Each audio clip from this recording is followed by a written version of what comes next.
आज की क्लास में हम लोग लिंक लिस्ट क्रिएट करना और उसमें स्टोर वैल्यू को डिस्प्ले करना सीखेंगे। इसके पहले के प्रोग्राम में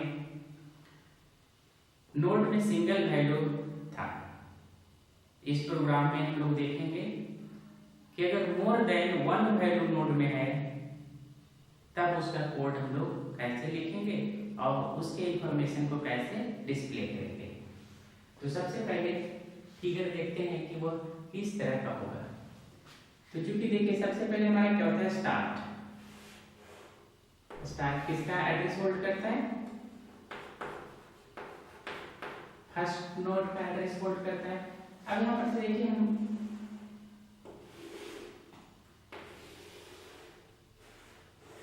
मान लेते हैं कि ये हमारा नोड फर्स्ट है।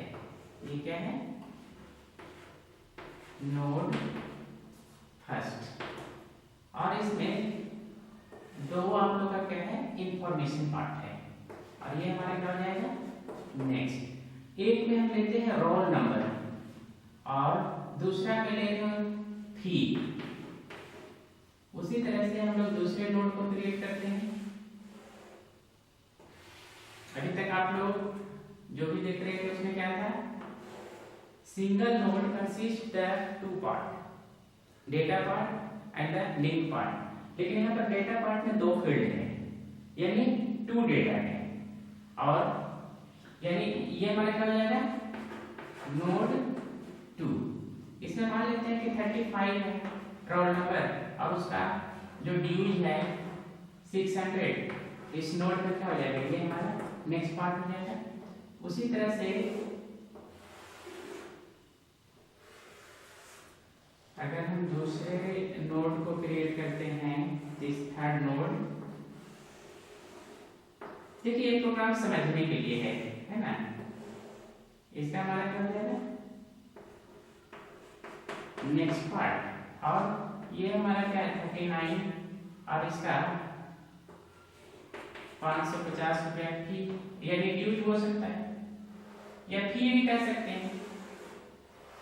4 ही नोड हम लोग क्रिएट करेंगे यहाँ पे, क्योंकि प्रोग्राम ज्यादा बड़ा हो जाएगा नहीं तो।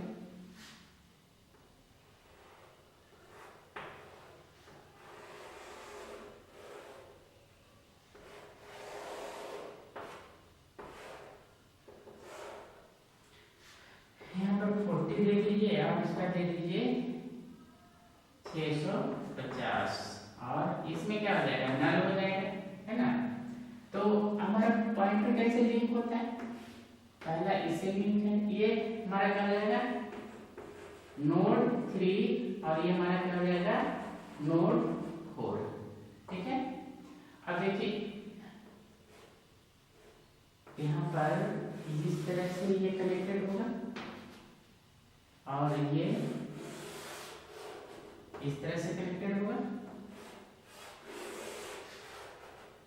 इस तरह से कनेक्टेड है। ये हमारा पूरा क्या है, सिंगली लिंक्ड लिस्ट है, यानी one node consist the two information and the other next part. अब इसका प्रोग्राम हम लोग कैसे लिखेंगे, तो इसके पहले के प्रोग्राम अगर आप देखे हैं तो उसमें हम बताए थे कि इस प्रोग्राम में हम लोग टाइप डेट का भी यूज करेंगे। तो चलिए सबसे पहले इसका हम कोड लिखते हैं, और हम बार बार बोल रहे हैं कि लिंक लिस्ट का कोड लिखते समय सावधानी रखना है ना। तो सबसे पहले तो क्या करेंगे इसके लिए, क्योंकि कोड हम लोग सी में लिख रहे हैं,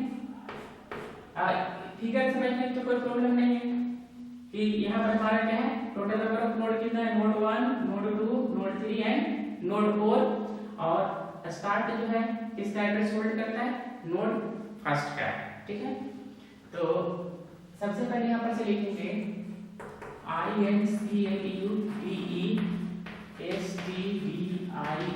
incluestdio.h। क्यों लिख रहे हैं, क्योंकि ये हमारा सी लैंग्वेज में इसके कोड को इंप्लीमेंट कर रहे हैं। और कोनियो तो लिखिए ही लिखिए, ये इंपॉर्टेंट है मेमोरी लोकेशन के लिए।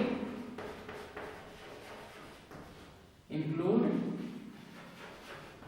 malloc.h क्योंकि अगर malloc.h नहीं यूज करेंगे तो मेमोरी लोकेशन का जो आप लोग लिखते हैं वहां पे वो फंक्शन वर्क नहीं करेगा। अब यहाँ पर से स्ट्रक्चर यानी struct स्ट्रक्ट। अब देखिए इस लिस्ट का क्या नाम हो सकता है। मान लेते हैं फी लिस्ट। यहां पर हम लोग क्या लेंगे, फी लिस्ट। फी से रिलेटेड है, फी लिस्ट लेंगे। अब इसमें हमारा क्या है कि ये जो पार्ट हमारा दिखा रहा है ये रोल है और ये फी है, ठीक है। तो यहाँ पर फर्स्ट डेटा पार्ट हमारा क्या हो जाएगा, int रोल, और फी हमारा फ्लोट में भी हो सकता है। तो ऐसे करते हैं फ्लोट फी, ठीक है। अब उसके बाद हमारा उसका क्या है नेक्स्ट। तो यहां पर से लिखेंगे स्ट्रक्ट फी लिस्ट और उसके बाद नेक्स्ट। ये भी एक वेरिएबल है जो किस तरह का डेटा स्टोर करेगा, तो स्ट्रक्ट टाइप का यानी यूजर डिफाइंड डेटा स्टोर करेगा।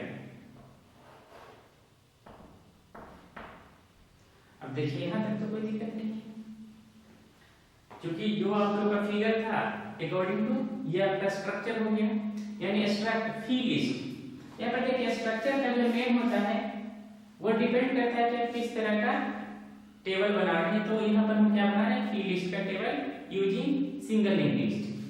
तो यहाँ पर फी लिस्ट लिए उसमें दो फील्ड था डेटा का, एक रोल नंबर था, दूसरा फीस था। तो रोल नंबर हमारा क्या हो गया, इंटीजर टाइप का ले लिए, और दूसरा ले लिए फ्लोट टाइप का। अब देखिए यहाँ पर से हम लोग जो पिछले प्रोग्राम में हम नहीं यूज किए थे, देखिए इतना लिखना आसान है कि इसके जगह पर हम कोई टर्म को शॉर्ट कर दें, वो लिखना आसान है। यानी या तो ये पूरा हर जगह को लिखें, अदरवाइज इस नेम को किसी नेम से रीनेम कर सकते हैं। तो रीनेम करने के लिए हमारे पास है टाइप डेफ। टाइप डेफ ये कीवर्ड है, साथ में होगा, उसके बाद इसको कॉपी कर दीजिए। क्या है, स्ट्रक्ट फी लिस्ट, है ना। अब यहां पर आप क्या लेना चाहते हैं, यहां पर हम लोग क्या करते हैं, लिस्ट सिर्फ ले लेते हैं, लिस्ट। यानी अब इतना लिखने की जरूरत नहीं है, जहां पे हम लोग लिखेंगे सिर्फ क्या लिखेंगे, लिस्ट लिखेंगे, ठीक है। तब हमारा काम चल जाएगा। यानी इतना के जगह पर हम लोग क्या यूज करेंगे, सिर्फ लिस्ट यूज करेंगे, ठीक है। तो ये टाइप डेफ का जनरली हम लोग क्या करते हैं, रीनेम करने के लिए यूज करते हैं। कर भी सकते हैं और नहीं भी कर सकते हैं। अगर नहीं कीजिएगा तो आपको हर जगह क्या लिखना होगा, स्ट्रक्ट फी लिस्ट, यानी ये पूरा। और अगर ये पूरा नहीं लिखना चाहते हैं तो उसको आप शॉर्ट कर सकते हैं। अब हम लोग क्या करेंगे, void main। अब यहां पर से हम लोग को क्या करना होगा, क्योंकि स्ट्रक्ट फी लिस्ट है ना, या सिर्फ लिस्ट। अगर हम लोग रीनेम किए हैं तो यहां पर से हम लोग अब लिस्ट का यूज करेंगे, लिस्ट। और हमारा क्या क्या वेरिएबल होता है, स्टार्ट नोड 1, देखिए स्टार्ट इसके लिए, नोड 1 इसके लिए, नोड 2, नोड 3 और नोड 4, ठीक है। 4 वेरिएबल्स होंगे। और फॉर लूप के लिए क्या करेंगे, int I। यहां तक तो हमको नहीं लगता कि आप लोगों को कोई दिक्कत होगा। क्या कोई दिक्कत है? समझ में आ गया? अब इसके बाद हम लोग क्या करेंगे, यहाँ चाहे तो CLRSCR यूज कर सकते हैं। देखिए अगर ये टाइप टेप नहीं यूज करते तो यहाँ पर हमको पूरा क्या लिखना होता है, स्ट्रक्ट फी लिस्ट। यहाँ पर क्या लिखना होता है, स्ट्रक्ट फी लिस्ट लिखना होता है। अगर टाइप टेप यूज नहीं करते तो ये पूरा आइटम्स यहाँ पर हमको लिखना पड़ता है। कहाँ पे? यहाँ। और क्योंकि हम इसको रीनेम कर देंगे इससे, लिस्ट से, तो हम लोग का लिस्ट से ही काम चलेगा। ठीक है, अब यहाँ पर से हम लोग क्या करेंगे, सबसे पहले स्टार्ट।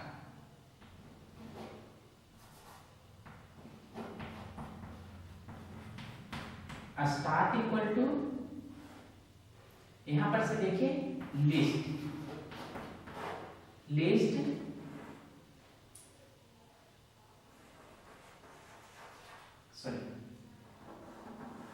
लिस्ट भी देना होगा और यहाँ पर क्या देना होगा, पॉइंटर टाइप। किस तरह का? पॉइंटर टाइप का। यह पूरा मिटा ही देते हैं।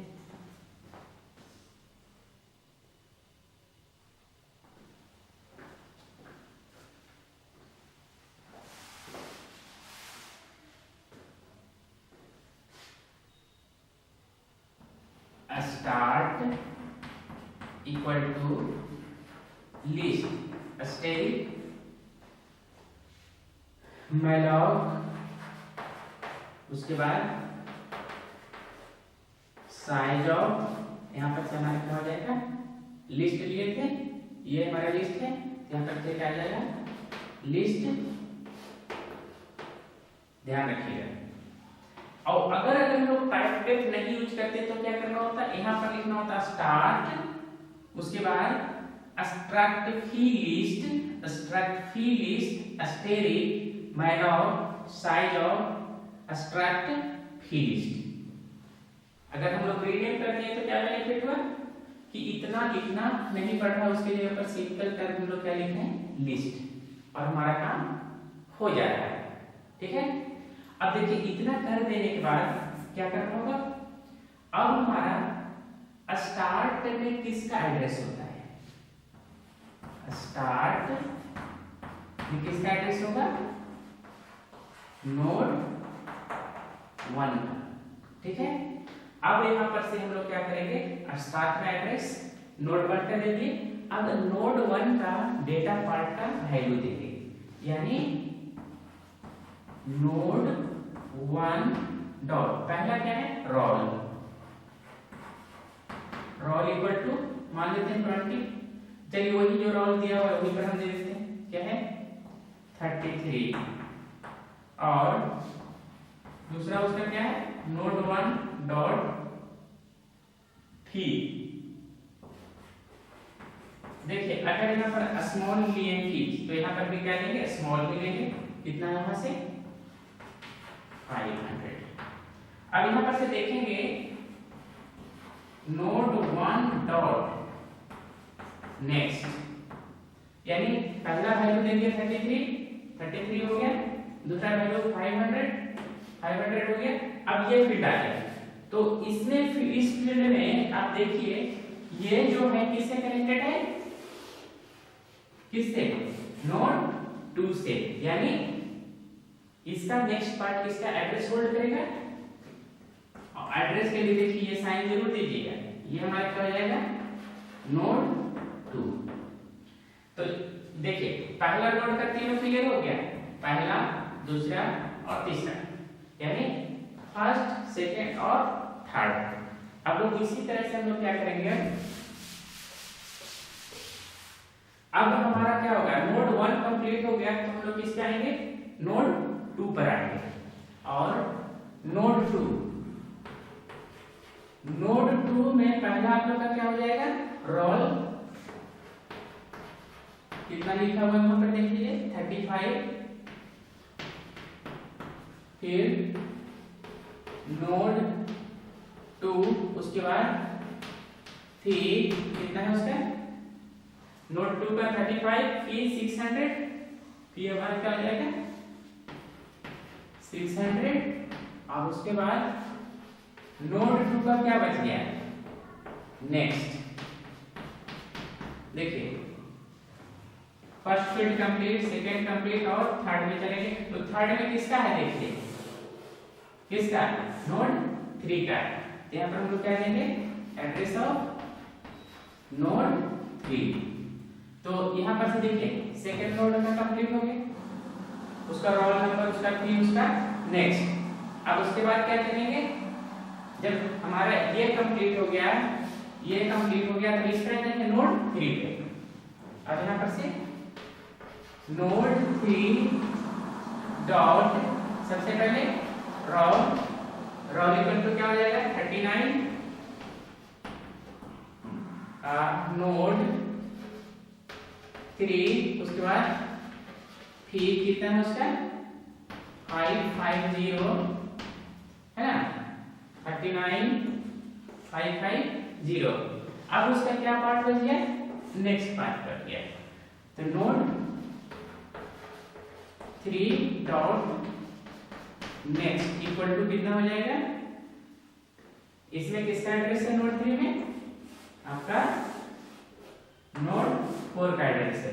यहाँ पर हम लोग क्या देंगे, % नोड 4, ठीक है। अब हम लोग क्या करेंगे, नोड 4 का लिखना शुरू करेंगे। नोड 3 का देखिए 1 2 3 कंप्लीट हो गया। अब नोड 4 डॉट रोल, देखिए नोड 4 का 40 है और 650, तो रोल हमारा क्या है 40 और नोड 4 फी कितना हो जाएगा 650। अब यहाँ पर देखिए नोड 4 टेंड्स टू नेक्स्ट। अब आप लोग जानते हैं कि लास्ट नोड में हमारा क्या होता है, नल होता है, तो यहाँ पर नल लिख लीजिए। तो ये आप लोग का चौथा नोड का देखिए 40 650 और नल, ये नोड 4 रोल फीज और नेक्स्ट कंप्लीट हो गया। अब हम लोग क्या करेंगे, इसके डेटा को डिस्प्ले करेंगे।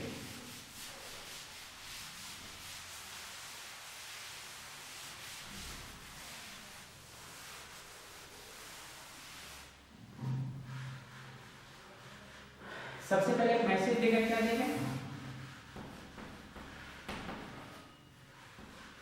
PRINTF।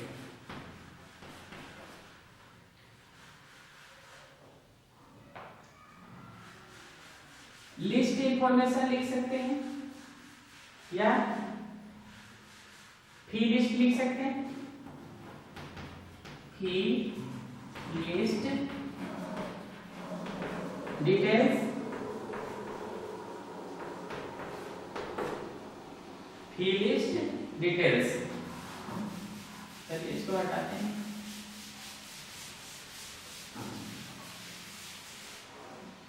फी लिस्ट डिटेल्स और ये, अब देखिए यहाँ पर क्या होती है, चारों यानी 4 नोड्स का वो इंफॉर्मेशन को डिस्प्ले करेगा।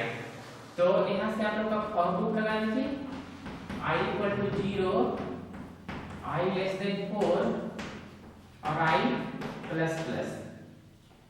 अब देखिए वो डेटा कैसे देगा, पहले मैसेज आप लोग को क्या देगा, आउटपुट फी लिस्ट डिटेल्स और यहाँ पर रुका हुआ रहेगा। अब देखिए आप लोग चाहते हैं कि रोल नंबर के अनुसार दे, जैसे जो वैल्यू था वो अगर दे, जैसे 39 540 इस तरह से, तो उसके लिए आप लोग को कोड लिखना होगा, PRINTF\n। सबसे पहले आप लोग का क्या है, रोल नंबर। रोल नंबर किस तरह का था, इंटीजर टाइप का, तो %d। और यहाँ पर से देखिए \t, ताकि ये दोनों के बीच में ना थोड़ा सा स्पेस हो। उसके बाद %f, यहाँ तक तो कोई दिक्कत नहीं है। अब देखिए यहाँ पर से आप लोग का क्या होगा, स्टार्ट टेंड्स टू पहला क्या, रोल, ठीक है। उसके बाद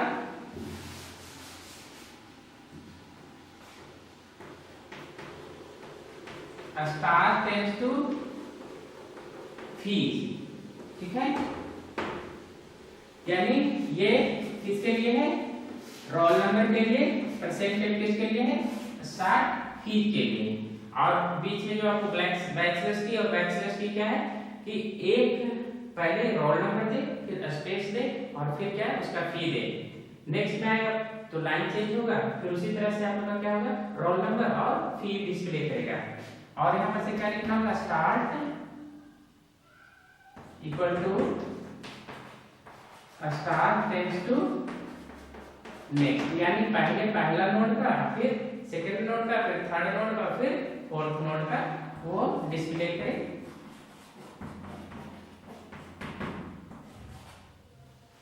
तो इस प्रोग्राम में हम लोग दो कंसेप्ट को क्लियर किए हैं। पहला कंसेप्ट है कि in one node we can store more than one data item, right. Second, why we are using the type diff, what is the benefit from the type diff। तो type diff आप लोग देखिएगा कि बहुत सा book में use करता है, तो आप भी समझ जाइए कि type diff will help to you in renaming your the structure name, यानी दो वर्ड हम लोग लिखने की जगह पर उसको रीनेम करके कोई भी सिंगल वर्ड यूज कर सकते हैं। तो जितना शॉर्ट टर्म होगा उतना लिखना आसान होगा।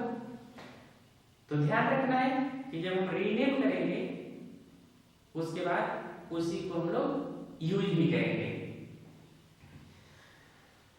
यहाँ पर तो जो इस प्रोग्राम में और इसके पहले के प्रोग्राम में वैल्यू को हम लोग क्या किए थे, डायरेक्ट प्रोग्राम में ही पुट कर दे रहे हैं। नेक्स्ट प्रोग्राम में हम लोग क्या करेंगे, value input by user eight run time करेंगे। यहाँ पर वहां पर हम लोग नोड 1, नोड 2, नोड 3 नहीं करेंगे। जब तक आपकी इच्छा है तब तक आप वैल्यू देते रहिए, वो ऑटोमेटिक नोड क्रिएट करते हुए रहेगा और डेटा स्टोर करते हुए रहेगा। तो इसका कोड हम लोग सीखेंगे इसके नेक्स्ट क्लास में। तो सबसे पहले आप ये दोनों का प्रैक्टिस कर लीजिए, तो आपका डेटा स्ट्रक्चर यानी लिंक लिस्ट के साथ साथ डेटा स्ट्रक्चर भी स्ट्रॉन्ग हो जाएगा। और लास्ट मैसेज है कि आप जितना ज्यादा से ज्यादा प्रोग्राम लिखने पर टाइम दीजिए और सोचिए। साइंस क्या है, जिज्ञासा का चीज है, जानने का चीज है कि ऐसा हो सकता है तो क्या ऐसा हो सकता है। अगर ऐसा करना है तो उसके लिए कोड क्या लिखना होगा। यानी आपके अंदर जितना ज्यादा जिज्ञासा जानने की होगी उतना ही अच्छा आप कोड लिख सकते हैं। क्या होगा और क्या नहीं होगा आप एक्सपेरिमेंट कीजिए, आपको खुद ही पता चल जाएगा कि अगर इसमें चेंज करने से क्या हो रहा है और इसमें चेंज कर देते हैं तब क्या होता है। उससे आपका कंसेप्ट बहुत अच्छा हो जाएगा। तो आप साइंस के स्टूडेंट हैं और खोज और मेहनत आप दोनों कर सकते हैं। तो फिर मिलते हैं लिंक लिस्ट के ही नेक्स्ट क्लास में। Thank you.